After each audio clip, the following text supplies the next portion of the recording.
What is up guys, Morton here from SteamFirst.com with a review for Moebius Empire Rising, a point-and-click adventure game developed by Phoenix Online Studios and released April 15th, 2014 on Steam for $30.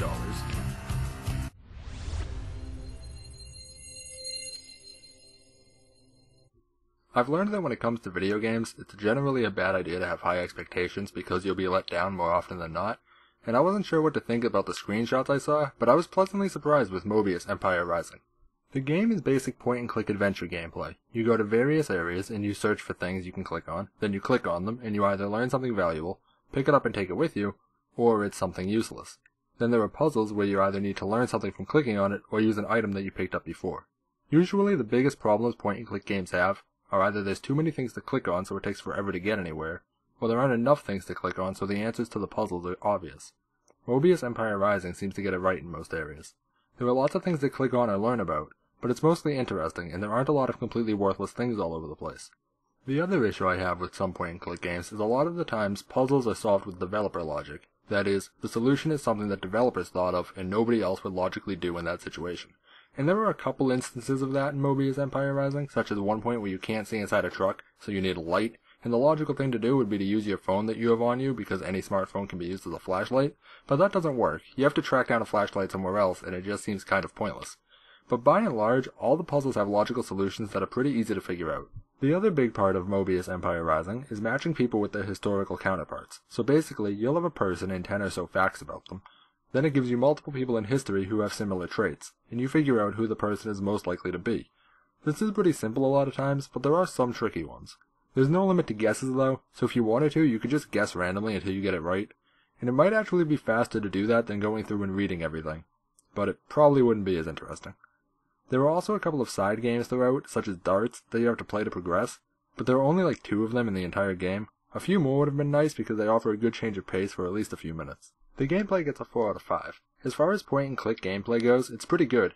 I would have liked it if the puzzles had been a little more complex because most of them were very obvious, but there were a couple of challenging ones that make you think, so that was nice.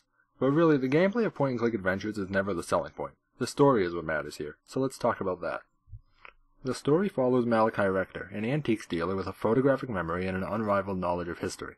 A secret U.S. government organization hires him to investigate a murdered woman in Venice to see if she resembles any historical figures. But why hire an antiques dealer for that, and what relevance do past people have on current issues? The story takes you around the world to many different locations, and has a huge amount of historical information. The characters are interesting and develop nicely over the course of the story. The most important part of a story, though, is that it draws you in and makes you want to know more, and I can safely say that this is definitely one of the better stories I've heard. There's a pretty big mystery aspect, and it seems like every time one question gets answered, another one gets asked. After a short introduction showing off some of the gameplay, the story starts picking up, and it never really slows down until the end. There's a lot of twists and turns, and I really enjoyed it a lot. It did seem to end kind of abruptly, but this is the video game industry, and ending in a way that suggests a sequel is kind of how things are done here. Overall, though, the story was really engaging and interesting all the way through. It gets a 4.5 out of 5 in total. My biggest complaint is that I really would have liked to see 1 or 2 more chapters showing some more at the end, but really, it's a minor complaint. The story did wrap up decently, and the entire thing was well done. Plus, there was some really clever and humorous dialogue that I liked a lot. The graphics, on the other hand, weren't so well done.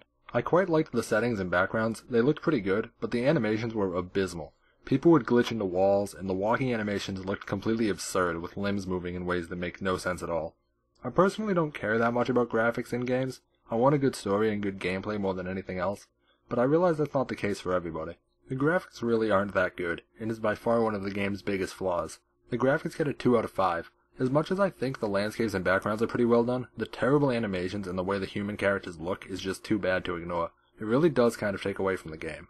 Something Moebius Empire Rising does very well is the soundtrack. The music is good and it fits well with what's happening during the game.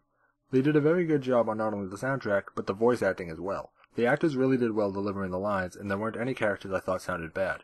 I was genuinely impressed. Normally, you wouldn't expect an indie game to have good voice acting, or even really any voice acting.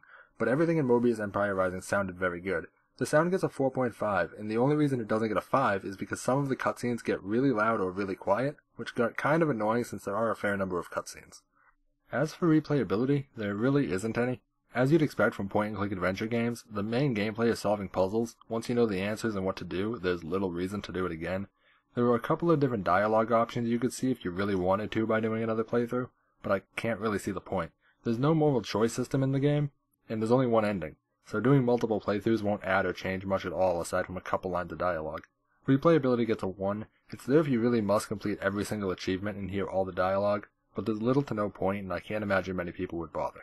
Overall, Moebius Empire Rising gets a 4 out of 5. The worst part of the game is the graphics, but if you can look past that, you'll find a really good overall experience. For $30, you'll get roughly 6 to 8 hours of really interesting and compelling story and fun gameplay, which is a pretty good value as far as I'm concerned when most games are $60 and hardly last that long. If you're looking for something action-packed with tons of fast-paced gameplay, then this obviously isn't the genre you want, but if you're looking for a fun point-and-click adventure and a heavy focus on story, then this is definitely worth a look. His biography reads like that of Raffaello Sanzio d'Urbino, the 15th century painter better known as Raphael. You do not disappoint, Mr. Rector. Such a pleasure to finally meet you. Truly, I'm delighted. Wonderful. Now perhaps we can discuss the job you have for me.